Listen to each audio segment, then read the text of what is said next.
এই জনসমুদ্রে দাঁড়িয়ে একটি কথাই বলতে ইচ্ছে করে, চলে যাওয়া মানে প্রস্থান নয়, বিচ্ছেদ নয়।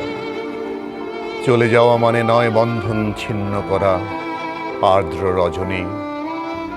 চলে গেলে আমারও অধিক কিছু থেকে যাবে আমার না থাকা জুড়ে। জানি চরম সত্যের কাছে নত হতে হয় সবাইকে। জীবন সুন্দর, আকাশ বাতাস পাহাড় সমুদ্র, সবুজ বনানী ঘেরা প্রকৃতি সুন্দর, আর সবচেয়ে সুন্দর এই বেঁচে থাকা। তবুও কি আজীবন বেঁচে থাকা যায়? বিদারের সেই নাই বাজে, নিয়ে যাবার পালকি এসে দাঁড়ায় দুয়ারে।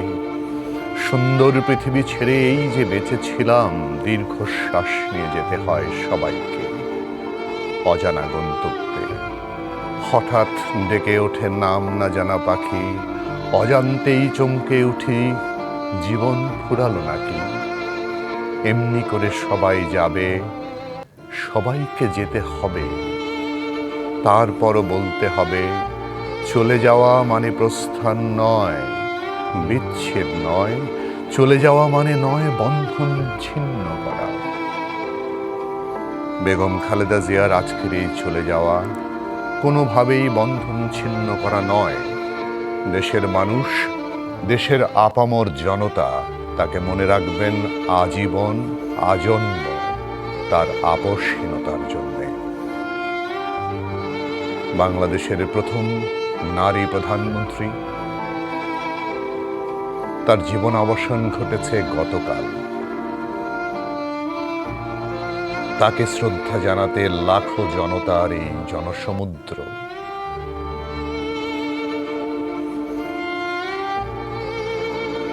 কালের যাত্রার ধ্বনি শুনিতে কি পাও, তারি রথ নিত্য উধাও। জাগিছে অন্তরিক্ষে হৃদয় স্পন্দন, চক্রে পৃষ্ঠ আধারের বক্ষ ফাটা তারার ক্রন্দন।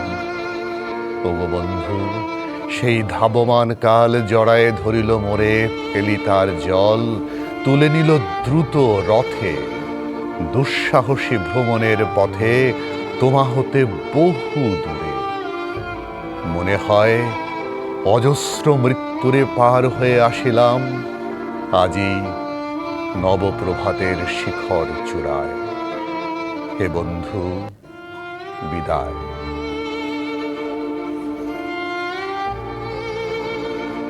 প্রিয় নেত্রী, তাদের প্রিয় মানুষ, তাকে বিদায় জানাতে আজ সংসদ ভবন এলাকায় মানিক মিয়া এভিনিউতে যে মানুষগুলো সেখানে দাঁড়িয়েছেন, তাদের মনের মধ্যেও এরকমই আকুতি ভরা ঢেউ ভেসে উঠছে বারবার।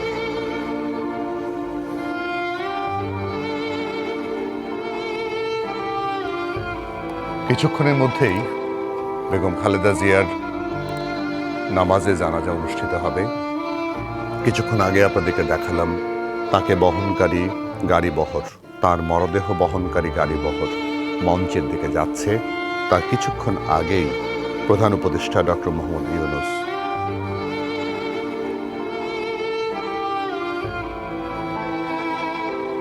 কিছুক্ষণের মধ্যেই তার নামাজে জানাজা শুরু হয়ে যাবে। তার গাড়িবহরটি তার মঞ্চ পর্যন্ত নিয়ে যেতে নিশ্চয়ই বেগ পেতে হচ্ছে মানুষের ভালোবাসার কারণে। এত মানুষ, এত জনসমুদ্র, এই জনসমুদ্র পেরিয়ে তার মরদেহবাহী গাড়িটিও সেখানে পৌঁছতে কষ্ট হবারই কথা। তার মরদেহবাহী গাড়িবহরের সঙ্গে আছেন তার সন্তান, একমাত্র জীবিত সন্তান তারেক রহমান এবং তার পরিবারের সদস্যরা। তারা সবাই আজকের এই জানাজায় অংশ নেবেন এবং এই জানাজা শেষে মায়ের কফিন কাঁধে নিয়ে যাবেন কবরস্থানের পথে।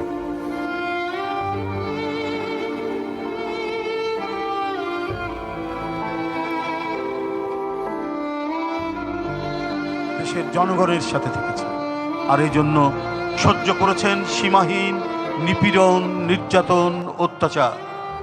6 বছর কারান্তরীণ ছিলেন। এর আগে বারবার 80-র দশকে তাকে গৃহবন্দী করা হয়েছে, তাকে দরজা ভেঙে গ্রেপ্তার করে থানায় নিয়ে যাওয়া হয়েছে, কিন্তু নীতির প্রশ্নে, আদর্শের প্রশ্নে তিনি মাথা নত করেননি। রাজনীতি মানেই যে জনগণের প্রতি প্রদত্ত ওয়াদা রক্ষা করতে হয়, এটা শিখিয়েছেন দেশনেত্রী বেগম খালেদা জিয়া। রাজনীতি মানেই হচ্ছে একটা উচ্চতর নৈতিক আদর্শের বিষয়, সেটি জানান দিয়েছেন নিজের জীবনের, তার কর্মের মধ্যে দিয়ে তিনি প্রতিষ্ঠিত করেছেন যে নৈতিকতা, নীতি এবং অঙ্গীকার রক্ষা করা এটা উচিত রাজনীতিবিদদের, যেটা তিনি তার জীবনের প্রতিটি ক্ষণে, তিনি জীবনের নানা সংকটের মধ্যেও তিনি সেই আদর্শটিকে প্রতিষ্ঠিত করেছেন। এদেশের স্বাধীনতা যুদ্ধের মহান ঘোষক, ৭১-এর রণাঙ্গনের বীর মুক্তিযোদ্ধা, সেক্টর কমান্ডার জিয়াউর রহমান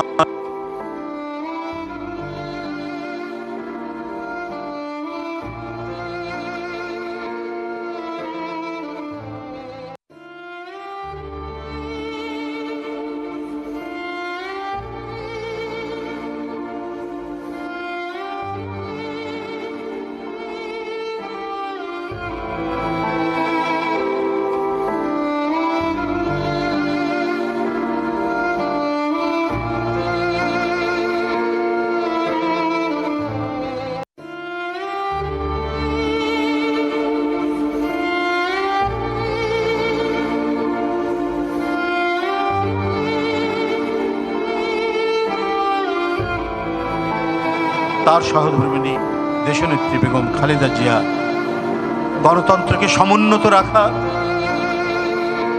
এবং হারানো গণতন্ত্রকে পুনরুদ্ধার করার প্রশ্নে কখনোই কুণ্ঠিত হননি। তিনি নিরবচ্ছিন্ন সংগ্রাম করেছেন এবং লড়াইয়ে বিজয় না হওয়া পর্যন্ত তিনি অবিরাম কাজ করে গেছেন। এরপর থেকে তিনি জাতির নেতৃত্ব সরকারে থেকেছেন 2 বার। সমাজ কল্যাণমূলক এবং দেশের উন্নয়ন উৎপাদনের যে ধারা সৃষ্টি হয়েছিল শহীদ রাষ্ট্রপতি জিয়াউর রহমানের সময় থেকে, সেই ধারাকে তিনি ঊর্ধ্বে তুলে ধরেছিলেন।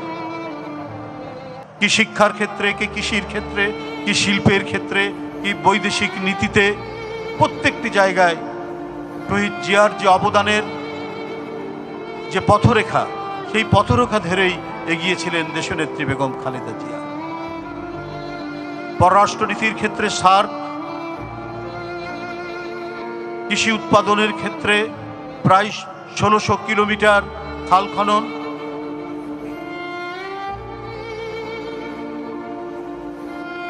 নারীর ক্ষমতায়ন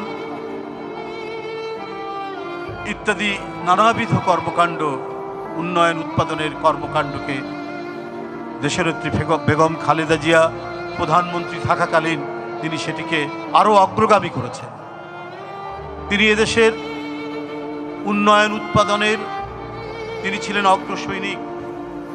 প্রধানমন্ত্রী হিসেবে তার কাজগুলো শুধু দেশে নয়, সারা বিশ্বে অভিনন্দিত হয়েছে। আপনারা জানেন, নারীর ক্ষমতায়নের জন্য তিনি ইন্টারমিডিয়েট পর্যন্ত বেতন মওকুফ করেছিলেন ছাত্রীদের জন্য, এবং কথা দিয়েছিলেন আবার ক্ষমতায় আসলে তিনি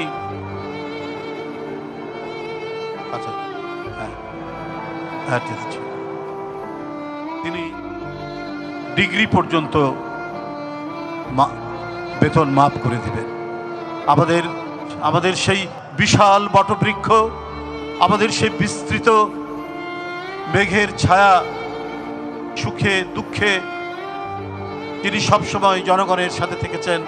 আমাদের জাতীয় স্বাধীনতা এবং সার্বভৌমত্ব রক্ষা যার ছিল মূল অঙ্গীকার, গণতন্ত্র ছিল তার হৃদয়ের একটি অনুরণন, এই নিয়েই তার রাজনৈতিক জীবন কেটেছে। আজকে সারা জাতি কাঁদছে, আজকে অশ্রু সজল নয়নে সারা দেশবাসী তার প্রিয় নেত্রীর জন্য আল্লাহর কাছে দোয়া করছে। নিশ্চয়ই মানুষের পক্ষে, জনগণের পক্ষে, জাতির জন্য যিনি কাজ করেছেন, আল্লাহ তার বেহেশত নসিব করবেন।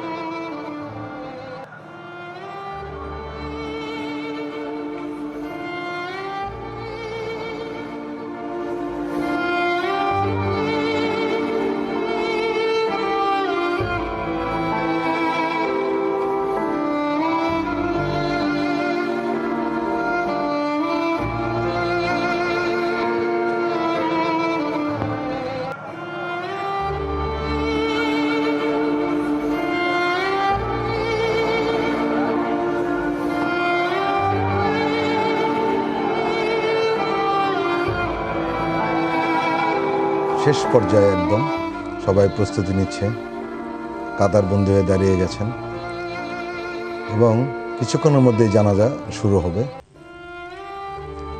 আমরা লক্ষ্য করছি এখনও জানাজার শরিক হতে মানুষ মানিক মিয়া এভিনিউ এবং আশপাশ এলাকায় প্রবেশ করছে। একেবারে লোকারণ্য মানুষের ঢল নেমেছে, লাখ লাখ মানুষ জানাজায় শরিক হয়েছে। তিল পরিমাণ ঠাঁই নেই, দীর্ঘক্ষণ ধরে অপেক্ষা করছে। আমরা দেখছি 4 থেকে 3 ঘন্টা ধরে মানুষ এই জানাজার জন্য অপেক্ষা করেছে। ঢাকার বাইরে থেকে যারা এসেছেন তাদের অনেকেই সকাল 7টার দিকে মানিক মিয়া এভিনিউতে এসে উপস্থিত হন। আমরা দেখছি নানান বয়সী মানুষ আজ তাদের প্রিয় নেত্রী, জাতির অভিভাবক বেগম খালেদা জিয়াকে বিদায় জানানোর জন্য এখানে শরিক হয়েছে। সব রাজনৈতিক দলের কেন্দ্রীয় নেতৃবৃন্দ উপস্থিত হয়েছেন প্রধান উপদেষ্টা সহ সরকারের সব উপদেষ্টা। আমরা লক্ষ্য করছি যে এই যে লাখ লাখ লোক উপস্থিত হওয়া সত্ত্বেও কোনো বিশৃঙ্খলা নেই, খুব সুশৃঙ্খলভাবে এই জানাজাটি অনুষ্ঠিত হতে যাচ্ছে। আপনারা জানেন সরকার 3 দিনের রাষ্ট্রীয় শোক ঘোষণা করেছে আর অল্প কিছুক্ষণের এবং মধ্যে আজ দেশনেত্রী বেগম খালেদা জিয়ার লাশ এখানে এসে পৌঁছবে।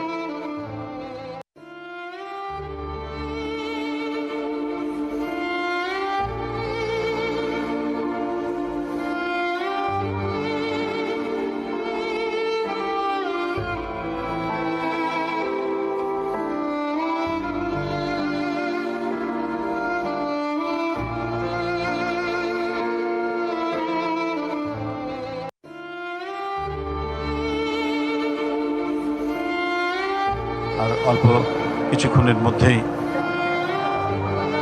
এখানে কফিন নিয়ে উপস্থিত হবেন।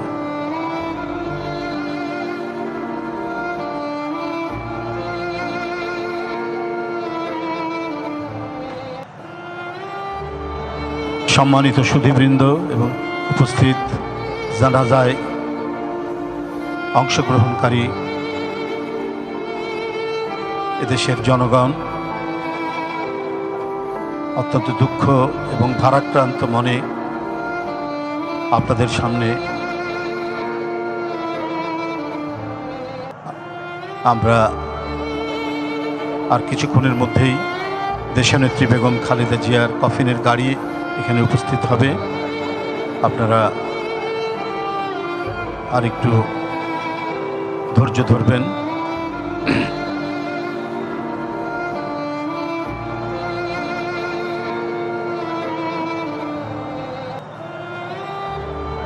আমার মনে হয় কাছাকাছি চলে এসেছে।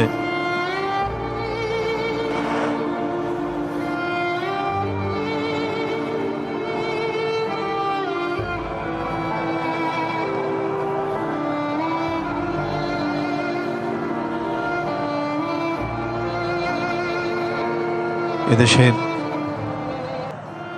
এক মহিমান্বিত নেত্রী দেশনেত্রী বেগম খালেদা জিয়া, সাবেক 3বারের প্রধানমন্ত্রী, বিএনপি চেয়ারপারসন, তিনি গতকাল সকালে ইন্তিকাল করেছেন। ইন্না লিল্লাহি ওয়া ইন্না ইলাইহি রাজিউন। এখন তার নামাজে জানাজা অনুষ্ঠিত হবে। অল্প কিছুক্ষণের মধ্যে লাশবাহী গাড়ি এই জানাজার স্থলে এসে উপস্থিত হবে। এখানে লক্ষ লক্ষ মানুষ অধীর আগ্রহে অপেক্ষা করছেন। আমি সবাইকে ধন্যবাদ জানাচ্ছি, এদেশের জনগণ, ঢাকাবাসী এবং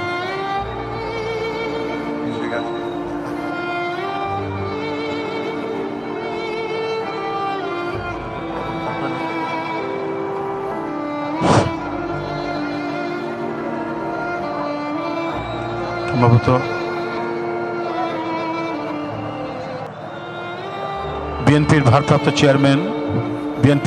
চেয়ারম্যান জনাব তারেক রহমান জানাজার নামাজে উপস্থিত হয়েছেন। নামাজে জানাজায় উপস্থিত হয়েছেন দেশনেত্রী বেগম খালেদা জিয়া, সাবেক 3 বারের প্রধানমন্ত্রী, বিএনপির চেয়ারপারসন। তার লাশবাহী গাড়ি, কফিনের গাড়িটা আর বোধহয় আর অল্প কিছুক্ষণের মধ্যেই, 2-1 মিনিটের মধ্যেই এখানে উপস্থিত হবে। ইতিমধ্যে বিএনপির ভারপ্রাপ্ত চেয়ারম্যান এখানে উপস্থিত হয়েছেন। এখানে সম্মানিত গণপ্রজাতন্ত্রী বাংলাদেশের প্রধান উপদেষ্টা ডক্টর মোহাম্মদ ইউনূস ইতিমধ্যেই উপস্থিত হয়েছেন। বাংলাদেশ সুপ্রিম কোর্টের চিফ জাস্টিস উপস্থিত হয়েছেন। আরও দেশের গণ্যমান্য ব্যক্তিবর্গ এখানে উপস্থিত হয়েছেন। উপদেষ্টা মণ্ডলীর সদস্যবৃন্দ, বিভিন্ন রাজনৈতিক দল, নানা শ্রেণী পেশার মানুষ এখানে উপস্থিত হয়েছেন।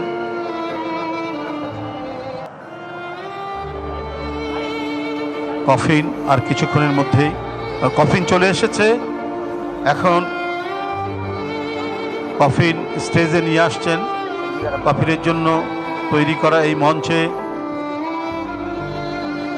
কফিন নামানো হচ্ছে। দেশনেত্রী বেগম খালেদা জিয়া, এদেশের এক ক্ষণজন্মা নেত্রী, বিএনপির চেয়ারপারসন, সাবেক 3 বারের প্রধানমন্ত্রী, এদেশের মাটি মানুষের সাথে অবিচ্ছেদ্য যার সম্পর্ক, তিনি তার কফিন এখানে এসে উপস্থিত হয়েছে। গতকাল ভোর 6টায় দেশনেত্রী বেগম খালেদা জিয়া পৃথিবী ছেড়ে চলে গিয়েছেন, ইন্তেকাল করেছেন। ইন্না লিল্লাহি ওয়া ইন্না ইলাইহি রাজিউন। ইন্না লিল্লাহি ওয়া ইন্না ইলাইহি রাজিউন। সম্মানিত সুধীবৃন্দ এবং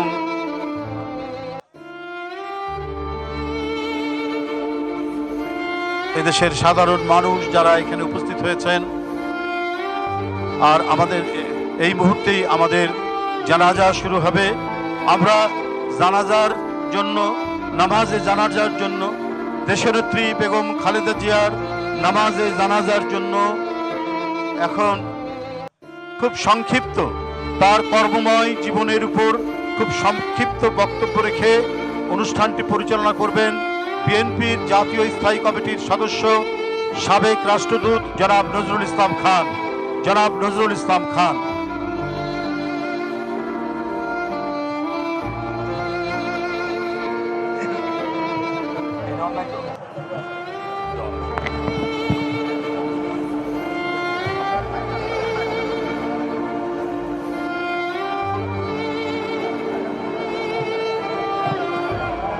বিসমিল্লাহির রহমানির রহিম।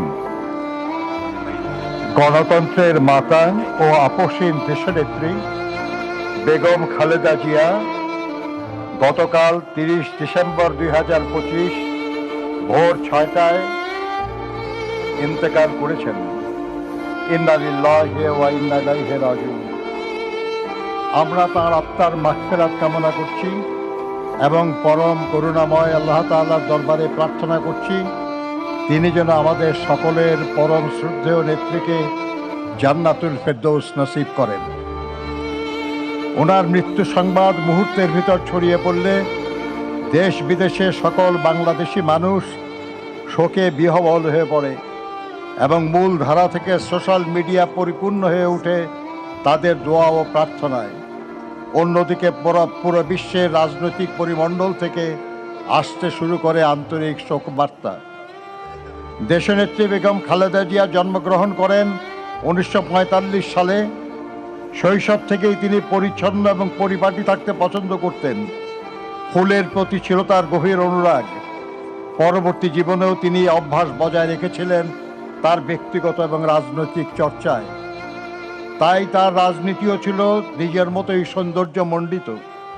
ফুলের প্রতি অনুরাগের কারণেই হয়তো সবচেয়ে কঠিন সময়েও তার সকল রাজনৈতিক বক্তব্যও থাকত সুশোভিত।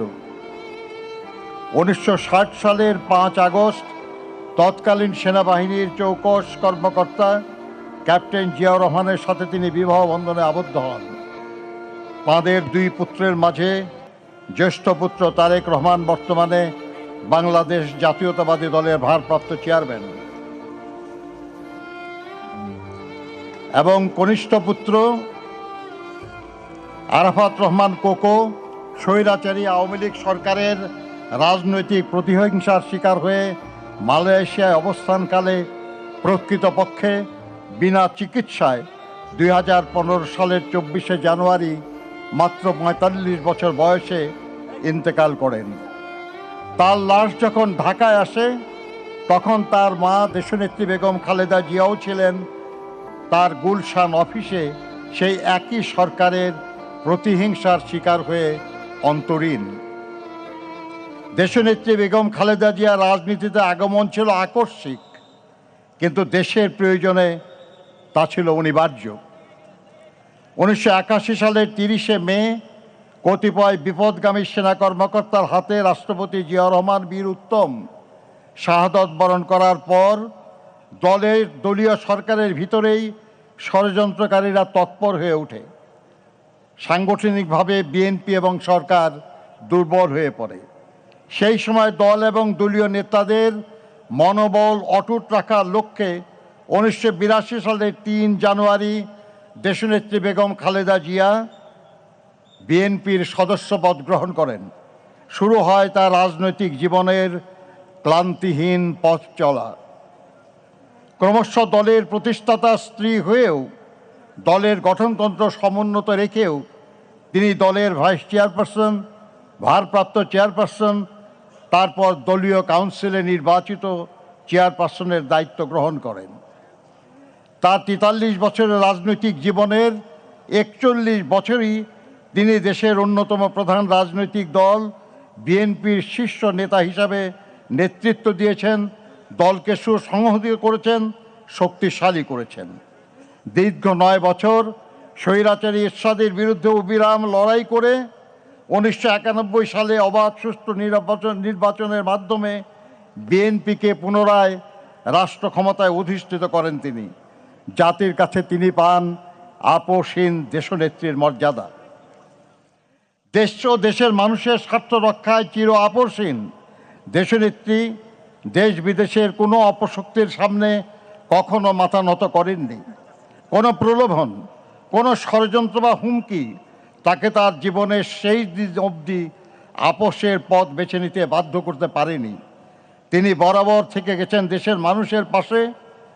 তিনি বলতেন, বিদেশে আমাদের বন্ধু আছে, প্রভু নেই। জনগণের কল্যাণে গ্রহণ করেছেন একের পর এক যুগান্তকারী কর্মসূচি।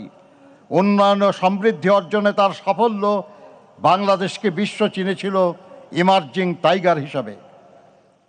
জনগণের ভালোবাসায় সিক্ত হয়ে প্রধানমন্ত্রী নির্বাচিত হয়েছিলেন 3 বার। প্রতিটি জাতীয় নির্বাচনে একজন ব্যক্তি যতটি আসনে প্রতিদ্বন্দ্বিতা করতে পারে তিনি তা করেছেন, এবং নির্বাচনে 5টি করে, এবং শুধু 2008 সালে 3টি আসনে প্রতিদ্বন্দ্বিতা করে সব কয়টি আসনে বিজয়ী হয়েছেন তিনি।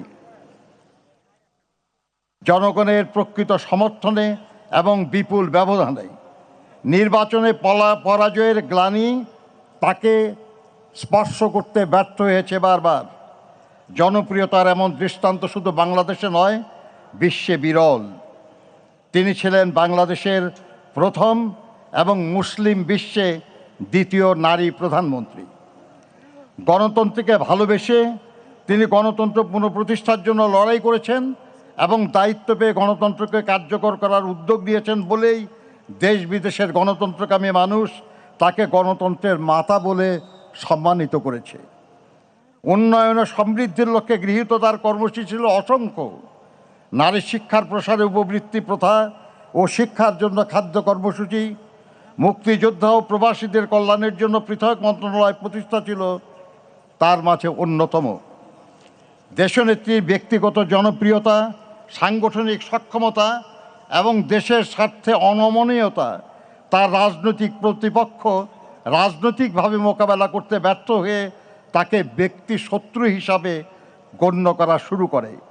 স্বৈরাচারী শেখ হাসিনা, স্বৈরাচারী হোসেন মোহাম্মদ এরশাদ, এমনকি তথাকথিত ১/১১ সরকারের সময়ও দেশনেত্রীকে কারারুদ্ধ করা হয়। ফ্যাসিবাদী হাসিনা স্রেফ প্রতিহিংসা চরিতার্থ করার জন্য দেশনেত্রীকে তার শহীদ স্বামীর স্মৃতি বিজড়িত বাড়ি থেকে উৎখাত করে এবং মিথ্যা অভিযোগে ১৭ বছরের কারাদণ্ডে দণ্ডিত করে। তবুও আধিপত্যবাদী অপরাজনীতির সাথে তিনি আপোষ করেননি মত প্রকাশের স্বাধীনতা কিংবা ভোটাধিকারের প্রশ্নে। ফলে তিনি হয়ে উঠেছিলেন ফ্যাসিস্ট শাসন বিরোধী লড়াইয়ের অনন্ত অনুপ্রেরণা।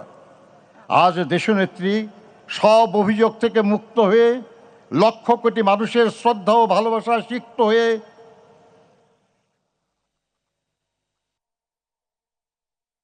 আজকেই জানা যায় আমাদের সামনে আছেন। অন্যদিকে যারা তাকে জেলে পাঠিয়েছে, যারা তাকে গৃহহীন করেছে, তারা রান্না করা খাবার খেতে পারেনি, পালিয়ে যেতে বাধ্য হয়েছে। মাথার উপর তাদের ঝুলছে মৃত্যু পরোয়ানা। এরশাদকে ভোগ করতে হয়েছে দীর্ঘ কারাবাস। ১/১১ সরকারের প্রধান ব্যক্তিরাও দেশত্যাগে বাধ্য হয়েছে। মহান মুক্তিযুদ্ধ চলাকালে দেশনেত্রী বেগম খালেদা জিয়া তার 2 শিশুপুত্র সহ 1971 সালের 2রা জুলাই থেকে বিজয় অর্জিত না হওয়া পর্যন্ত পাকিস্তানি বাহিনীর হাতে বন্দি অবস্থায় কাটিয়েছেন। স্বামী স্বাধীনতার ঘোষণা দিয়ে মুক্তিযুদ্ধের সেক্টর এবং ফোর্সেস কমান্ডার হিসেবে দায়িত্ব পালন করেছেন। আর তার ফলস্বরূপ দেশনেত্রী বেগম খালেদা জিয়া তার 2 শিশুপুত্র সহ ছিলেন পাকিস্তানিদের হাতে বন্দী। মহান মুক্তিযুদ্ধে এই পরিবারের অবদান এক অনন্য দৃষ্টান্ত।